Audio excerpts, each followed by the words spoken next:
Have you ever caught yourself thinking, I always mess things up, or nobody cares about me, or if I'm not perfect, I'm a failure? These aren't just harmless thoughts, they're thinking errors, also known as cognitive distortions. They twist how we see the world, make small problems feel massive, and can slowly drain our mental health. In this video, we're going to break down the most common thinking errors, explore why they happen, and most importantly, discover how cognitive behavioral therapy, or CBT, can help you fix them. By the end, you'll understand exactly how to take control of your thoughts instead of letting them control you. So, what exactly are thinking errors? They are distorted patterns of thought that make us interpret situations in ways that aren't too realistic or helpful. Think of them like mental filters. They take in all of life's experiences but twist them before they ever reach our emotions. And here's the thing, everyone experiences them. They can show up when we feel anxious, depressed, stressed, or even when we're just trying to make a daily decision. Cognitive distortions are not a sign of weakness. They're just habits your brain learned, often as a way to protect you.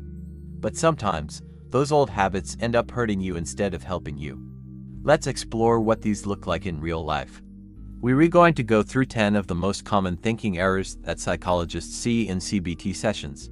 First up is all or nothing thinking, also called black and white thinking. This is when you see things as either completely good or completely bad.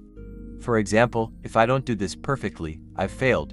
But reality isn't black or white. It's full of beautiful shades of gray. Number 2 is overgeneralization. This happens when you take one single bad experience and assume it defines every future one. You might think, I got rejected once, so no one will ever like me. This kind of thinking traps you in a false pattern of hopelessness. Third is the mental filter. This is when you focus only on the negatives and ignore all the positives. You could receive 10 compliments and 1 criticism, and which one does your brain hold onto? The criticism, every time. Number 4 is discounting the positive. This is when you downplay your own achievements. You might say, yeah, I did well, but anyone could have done that. This mindset blocks self-confidence and makes it hard to feel gratitude for your successes. Next, number 5. Jumping to conclusions. This is when you assume what others are thinking or predict negative outcomes without any real evidence. For example, you send a text, they don't reply right away, and your mind goes, she must hate me. CBT teaches you to pause and check the evidence before believing those assumptions. Sixth is catastrophizing. This is when you expect the worst possible outcome in any situation. A small mistake becomes a complete disaster in your mind. This distortion feeds anxiety more than almost any other. Number 7 is emotional reasoning. This is believing that because you feel something, it must be true. I feel worthless, so I must be worthless. CBT reminds us that our feelings are valid, but they are not always facts. 8th on our list are should statements. You pressure yourself with rigid, unforgiving rules like, I should be stronger, or I should never fail. These shoulds create guilt and shame, not genuine motivation. 9th is labeling. This is when you reduce yourself or someone else to a single negative word. I am stupid, or he's lazy. Labels ignore all the complexity of a person and prevent any chance for growth. Finally, number 10 is personalization and blame. This is when you take responsibility for things that are completely beyond your control. You might think, if my friend is sad, it must be my fault. This distortion fuels guilt and can lead to burnout. If any of these sound familiar to you, that's completely okay. Awareness is the very first step to changing them. And that's where CBT comes in. So how does it all work?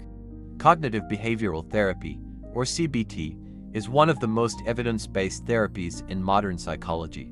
It is built on a simple but incredibly powerful idea. The way we think affects the way we feel, which then affects the way we act. CBT helps you identify, challenge, and replace those distorted thoughts with more balanced ones. The process usually starts with awareness. You begin to notice your thought patterns. A therapist might ask you to keep a thought journal, where you write down moments of stress and the thoughts that went through your mind. Next, you learn to identify the distortion. You can name it. Was that catastrophizing? Or all or nothing thinking? Just labeling the thought helps you detach from it emotionally and see it for what it is. Then, you challenge the thought.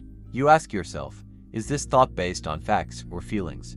What evidence supports it, and what evidence contradicts it? For instance, if your thought is, I failed once, So I'll always fail. You can challenge it by asking, is that really true?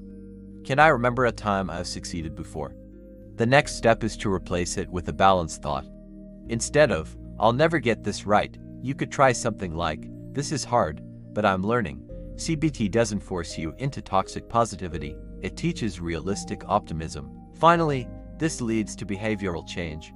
As your thinking becomes more balanced, your actions naturally start to shift. You feel calmer, more in control, and you start making healthier choices for yourself. And the reason CBT works so well is that it targets the root cause, not just the symptoms. When you change the way you interpret events, you change the emotional reaction that follows. Over time, your brain literally rewires itself. The neural pathways linked to negativity weaken, and new, more balanced ones grow stronger.